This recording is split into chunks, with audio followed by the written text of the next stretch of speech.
त्याच्यावरती रेड होऊन सुद्धा ACBची चौकशी चालू असताना सुद्धा त्याला क्राईम पोस्टला कोणी आणलं आणि वारंवार भास्कर केंद्रे, हे गणेश मुंडे, बांगर असे काही नावाचे अधिकारी आहेत जे 15-15 वर्ष एकाच जिल्ह्यामध्ये कशा काय नोकरीला राहू शकतात।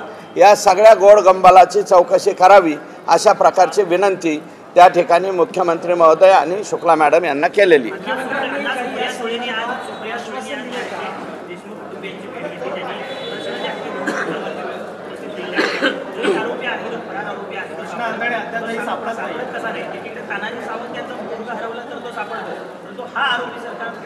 हे पहा, कृष्णा आंधळेच्या बाबतीमध्ये मी पहिल्यापासून या ठिकाणी सांगतोय की तो संभाजीनगरला पोलिसाची तयारी करायला होता आणि त्याच्यानंतर त्यांनी गुन्हेगारीकडे वळला।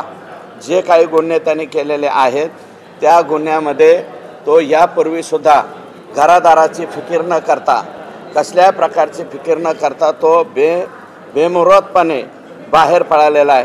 परंतु माझीसुद्धा स्वतःची इच्छा आहे की तो लवकरात लवकर त्या ठिकाणी सापडला पाहिजे, कारण तो तेवढाच एक कोकरू बाळ याच्यामध्ये शिल्लक आहे।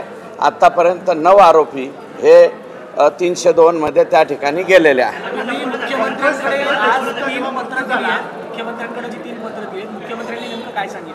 मुख्यमंत्र्यांनी तातडीने आदेश दिलेले आहेत।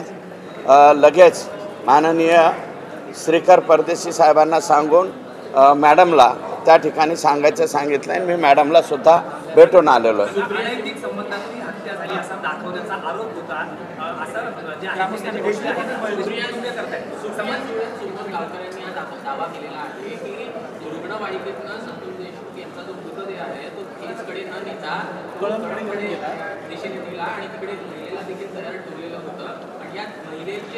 नाही, एक मिनिट ऐका। गावकऱ्यांनी जे म्हणलेलं आहे त्याची माहिती मला वाटतं मी यापूर्वी ते वाक्य वापरलेलं आहे, मी माहितीसुद्धा दिलेली। त्याच्यामध्ये प्लॅन असा ठरला होता की संतोष देशमुखला उचलून न्यायचं, कळंब येथे न्यायचं।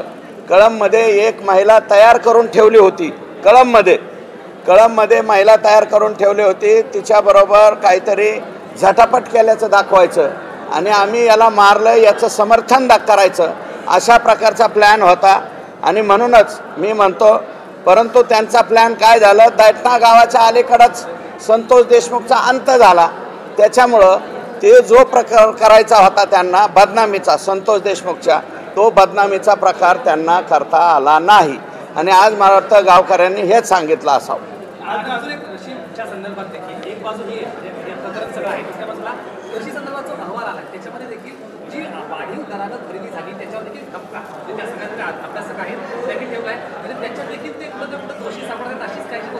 हे बघा, मी मागील आठवड्यात एक पत्र कृषी आयुक्ताला दिलेलं होतं, दुसरं एक पत्र मी रस्तोगी साहेबांना दिलं।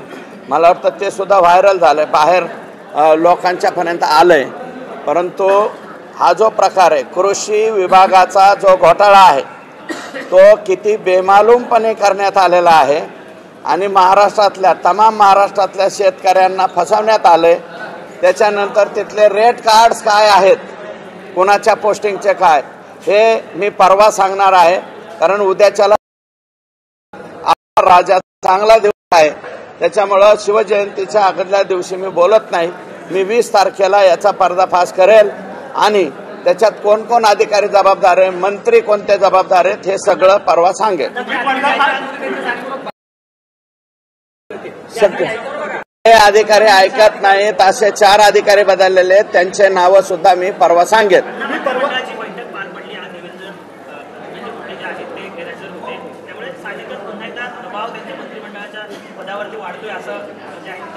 ते का गैरहजर होते हे मला माहित नाही, मी फक्त त्यांना आजारी असलं म्हणून माणुसकीच्या नात्याने भेटायला गेलतो एक। आणि माझे प्रदेशाध्यक्ष आहेत, त्यांनी मला बोलवलं होतं, हे 30 दिवसापूर्वीचा वेळ असेल, बोलवलं होतं 20 ते 30 मिनिटे आम्ही त्यांच्या निवासस्थानी होतो। आणि तुम्ही मंत्रालयातले सगळे राज्याचे पत्रकार आहात, मला असं वाटतं संध्याकाळी 9:30 वाजता म्हणजे गुप्त भेट होऊ शकत नाही। रात्रीच्या 1:30 वाजेपर्यंत मंत्र्याच्या चेंबरला लोक असतात। 9:30 वाजता मी भेटलो। माननीय प्रदेशाध्यक्षांनी सुद्धा मला वाटतं त्याच्या बाबतीत खुलासा दिला आहे की सुरेश धस त्या ठिकाणी म्हणले हे मिटणार नाही। मी मिटणार नाही म्हणलं आणि माझा मी चालता झालो। त्याच्यामुळं फक्त त्यांच्या तोंडून बोलता बोलता 4.5 तास हा शब्द कसा आला हे मी सांगू शकत नाही। या बाबतीत त्यांना आपण विचारावं अशा आणि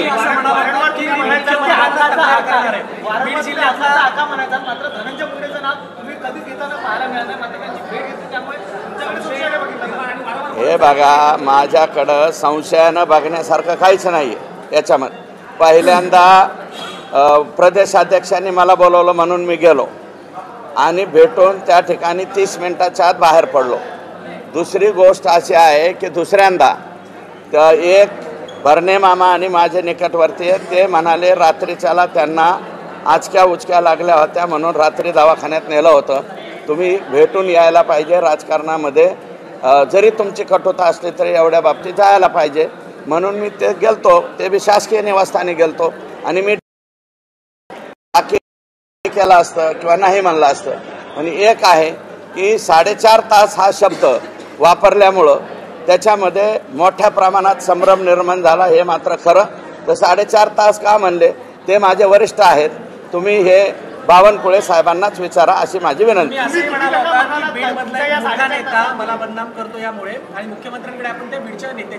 बीडच्या एका मोठ्या नेत्याचं आणि कोणाकोणाचं षडयंत्र आहे हे याचं टायमिंग जुळून आणणं। कारण बावनकुळे साहेबांच्याकडे आमची बैठक झालेली 30 दिवस होऊन गेले ना आणि हे काल परवा दवाखान्यासाठी भेटलो हे दिवस कोणता आत्ताच आहे। दोन्हीची सांगड घालणं बरोबर मला कळतं तुम्हाला पण कळतं कोणता मीडियाचा हे जे आहे। आणि एक पत्रिका पाहून ते टोपलीमध्ये टाकत होते। या गरीब पत्रिकेचा नंबर आला। ती गरीब पत्रिका हातामध्ये घेतली। मुलीच्या नावाच्या समोर ज्यावेळेला मित्राचं नाव दिसलं त्याला मुख्यमंत्र्यांचे डोळे सुद्धा पाणावले।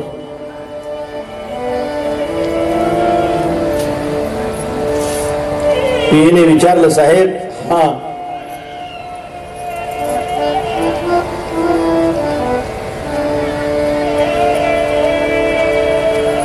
तुमचे डोळे पाणावलेले दिसतात।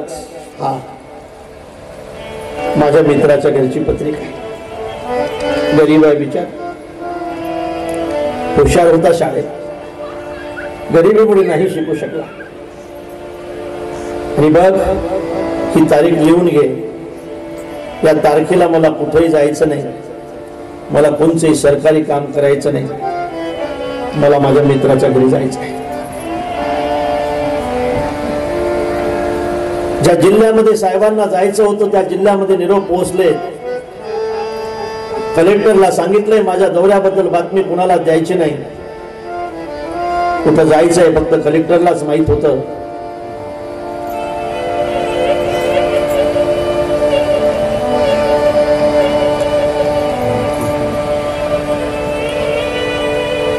हेलिपॅड तयार झालं।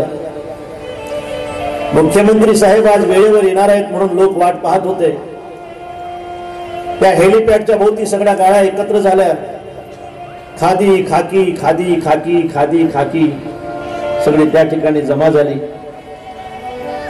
ऐका गरीब मित्राच्या घरी येण्यासाठी मुंबईवरून हेलिकॉप्टर घेऊन मुख्यमंत्री निघाले।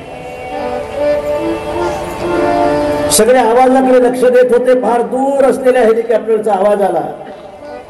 डट डट डट डट डट डट डट डट डट डट डट डट डट डट डट करत करत हेलिकॉप्टर आता हेलिपॅडवर उतरलं।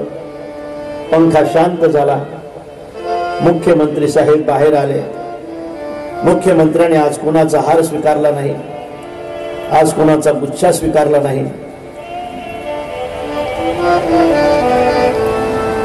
मुख्यमंत्री साहेब आपल्या गाडीमध्ये जाऊन बसले। कोण्याही मंत्र्याला आपल्या सोबत चर्चेसाठी त्यांनी गाडीत बसवलं नाही। पुढच्या गाड्या पुढे चालत होत्या, पाठीमागच्या गाड्या पुढे मागे चालत होत्या। वाव वाव वाव वाव सगळे लाल दिवे त्या ठिकाणी करत होते। लोकांची धावपळ सुरू होती। मुख्यमंत्री अचानक कसे आले, कुठे निघाले, कुठे आले म्हणून गावागावात चर्चा सुरू झाली। आणि मुख्यमंत्री साहेब कुठं जाणार आहे ते फक्त कलेक्टरलाच माहित होतं.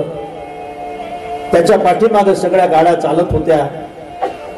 अत्यंत खेड्याच्या दिशेने हा ताफा निघाला. तो सगळा ताफा अत्यंत खेड्यामध्ये आला. रामभाऊच्या घरासमोर अत्यंत गरीब मंडप दिलेला होता. सगळे गरीब पाहुणे त्या ठिकाणी एकत्रित झाले होते. कलेक्टरची गाडी अशा बेताने समोर उभी राहिली की बरोबर मुख्यमंत्री साहेबाची गाडी त्या मंडपाच्या समोर उभी राहील अशा बेताने समोरची गाडी उभी राहिली. सगळे मंत्री संत्री आमदार खासदार खाली उतरले. सगळे पाहुणे आश्चर्य करत होते की हे झालंय काय, होतंय काय, कोण आहे बाबा हे सगळं, कोण आहे. गरीब पाहुणे मंडपामध्ये उभे होते. आमदार खासदार मंत्री संत्री फटाफट खाली उतरले. पोलिसांचा सगळा घराळा पडला मंडपाला.